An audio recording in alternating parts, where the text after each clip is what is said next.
So our next speaker, the first of two talks from USC, will be Camilla Teng.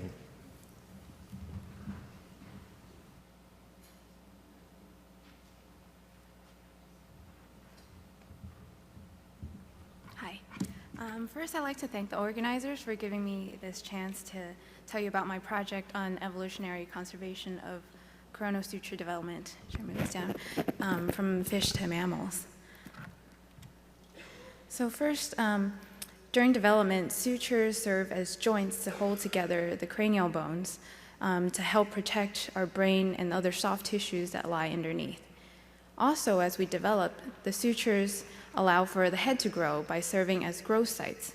So this allows for rapid growth, bone growth at the opposing edges of two bones until they eventually fuse later in life. Now, this is a top view of an infant's skull. These gaps that you see here are the sutures. So if you imagine if the bones grow too slow, then the sutures will persist as weak points of the skull if the head undergoes any impact.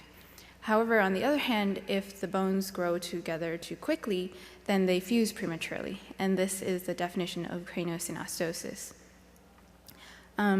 This would lead to inhibition of the brain to grow and later on developmental delays. Also, when the sutures fuse prematurely, it restricts growth in a perpendicular direction, which leads to very predictable but abnormally shaped skulls.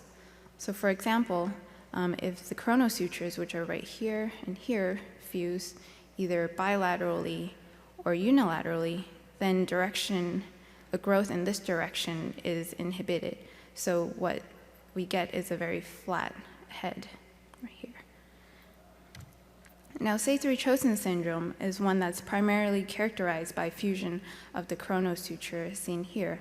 And usually only the coronal sutures are affected. So these patients end up with a very characteristic flatness of the head, as you can see a little bit better in this example. Now, about 20 years ago, mutations in the gene TWIST1, which encodes for a class 2 basic helix-loop helix transcription factor, were identified in Saethre-Chotzen syndrome patients. And these mutations account for about 70% of the cases. And about 3 years ago, there were Saethre-Chotzen syndrome patients that did not have any mutations in the gene TWIST1, were found to have mutations in the gene Tcf12, which encodes for a class 1 BHLH transcription factor. Given the fact that the class 1 and class 2 BHLH transcription factors are known to form dimers, we turned to a mouse model to see if there's an interaction between the two. So here is the mouse coronal sutures. In this section, here's the frontal bone, the coronal sutures right here, and the parietal bone. The Tcf12 heterozygous mice have normal sutures, while about 50% of the TWIST1 hets have partial fusion of this coronal suture. The Tcf12 TWIST1 double hets have a much more severe and penetrant phenotype, indicating the existence of a genetic interaction. Now, similar to what we saw in the human cases, only the coronal suture is fused. So we ask, why is only this coronal suture affected? And one possible explanation is that in mammals, this coronal suture lies in between the neural crest-derived frontal bones and the mesoderm-derived parietal bones. So maybe this neural crest-mesoderm boundary is the reason for coronal suture sensitivity. Now, there are other animals, such as the zebrafish and chick, where this tissue boundary lies within the frontal bones and anterior to the coronal sutures, which are back here. So if our theory that this neural crest-mesoderm boundary is the reason for coronal suture sensitivity, then we reason if we knock out these genes in the fish, these coronal sutures should not be affected. So I made null alleles for Tcf12 and the two TWIST1 homologs, TWIST1A and 1B. All of these single mutants survive to adulthood and don't show any phenotype. So then we looked into different combinations of double mutants. First, I found that the TWIS1A, 1B double mutants have a very early jaw cartilage defect and often don't survive to adulthood. However, we did find one combination, the Tcf12 TWIS1 double mutants, to survive to adulthood, and they exhibit synostosis. So in the wild type, here's the frontal bones, the coronal sutures are here, parietal bones back here. And then the mutants, the coronal sutures are fused.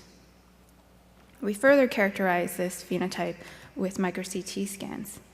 So again, in the wild type, these are the frontal bones, the coronal sutures are here, and the parietal bones back here. In the mutants, either one side or both sides of the sutures are fused. If we take a section along this dotted line, you can see that the coronal suture is this gap here in the wild type. It's not present in the mutants. Also, if we look at the distance between this epiphysio bar here to the posterior end of the parietal bones, we see that when the sutures are fused, the growth in the perpendicular direction is very much restricted, reminiscent of what we saw in the human cases. So my finding is very surprising because of this important evolutionary difference in the development of mammalian and fish skulls. Just a reminder, in mammals, the coronal suture is lying between this neurocrest and mesoderm boundary, while in the fish, this boundary is anterior to the coronal sutures. So this is really not how we usually think about genetics and homology, but what we see here is that the tissues now have shifted, however, the genetics are still conserved. Moreover, the phenotypes in the mutants are the same. And again, only the coronal sutures are fused. So if this neurocrest mesoderm boundary is not the reason for coronal suture sensitivity, then what is it? And to try to answer this question, I continue to use my fish model. First, I made a time series, and this was really inspired by the beautiful work done in Shannon Fisher's lab. I used a bone reporter line where I can look over time, watch these bones. So here's the frontal bone, parietal bone, frontal bone, parietal bone, frontal bone, parietal bone. I can watch them grow together towards the apex of the skull over time, and then eventually they overlap and a suture forms between them. So now that I know how the bones grow together, I made a shorter time series comparing the wild type and the double mutants to see if there are any differences. And I especially honed into this one time point here and asked if there's any difference in the leading edges of the bone. So I traced out the bone fronts here in the wild type and in the double mutants, and these are stacked traceouts of a number of these animals of the respective genotypes. What we see in the wild type is that back here the parietal bone has a very rounded morphology. However, in the double mutants, it seems like in this area there is acceleration of the osteogenic front, leading to a precocious development of the coronal suture as compared to the wild type. And this line that I'm using, the SP7 or Ostrix GFP, marks the early osteoblast. So I wondered then, what about bone mineralization? So then I used a strategy of consecutive live bone staining, where when the fish was 10 millimeters large, I used a calcium green dye, as you can see in the green, to label the bone that has been made up to this point. And then I allowed the fish to grow to 13.5 millimeters, where I then used an alizarin red dye, indicated by the magenta, to label the newly formed bone. In the mutants, we see that initially there's a lot more bone formed if you compare just the green. However, after this, there's a shift in growth rate where the bones grow much slower, and not only there's less bone formed, there's still a gap that remains in between these parietal bones that's no longer there in the controls. So this is now my new working model, where in the wild types, there are these osteoprogenitor cells that would differentiate into early osteoblast and then later mature into bone. However, in my mutants, there's premature differentiation of these osteoprogenitors into these osteoprogenitors into early osteoblasts that leads to this initial increase of bone growth.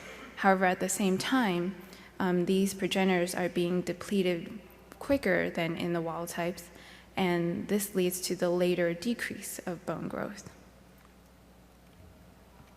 And this has led us to this new idea about coronal suture sensitivity, in that the coronal suture may be formed earlier at this time of increased osteogenesis phase, while the sagittal suture, which is back here, is formed at this later time of decreased osteogenesis phase. So perhaps the timing of this growth rate is the reason for coronal suture sensitivity. However, I want to emphasize this is just a speculation, an idea, and I'm following up this with by looking at individual fish over a longer period of time to correlate this growth rate shift to synostosis. So in summary, what I've shown you is that over evolution, the tissues can change. However, the genetics are still conserved. And also, I've shown you the first fish model for human syndrome-related craniosynostosis, and I hope to use this model to further uncover new ideas about the disease. With that, I'd like to thank my mentors, Rob Maxon and Gage Crump, and all the support I've received from my lab members as well as my university, and also funding from CERM and NIDCR. Thank you.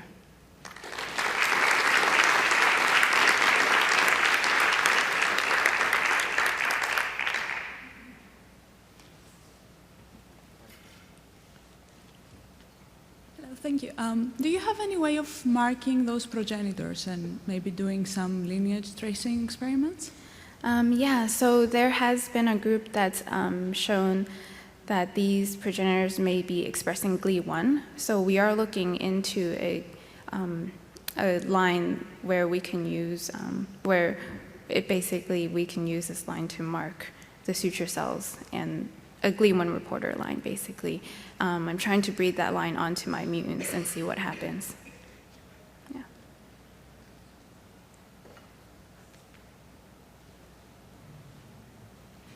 So even though you show that boundary between the crest derived and the other bone, that wasn't maybe the issue in this case, is at the earlier point in development when those what goes on when those tissues, because they must originate from different places, and then I guess there isn't a suture that forms there naturally. They just come together.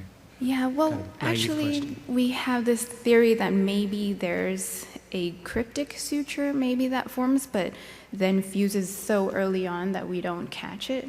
I'm not sure exactly if that's true, but that's sort of an idea that is at the back of our mind sometimes. What happens? Why is this boundary shifted to the back or to the front versus where the suture is? But I'm not sure. Yeah. Thank you.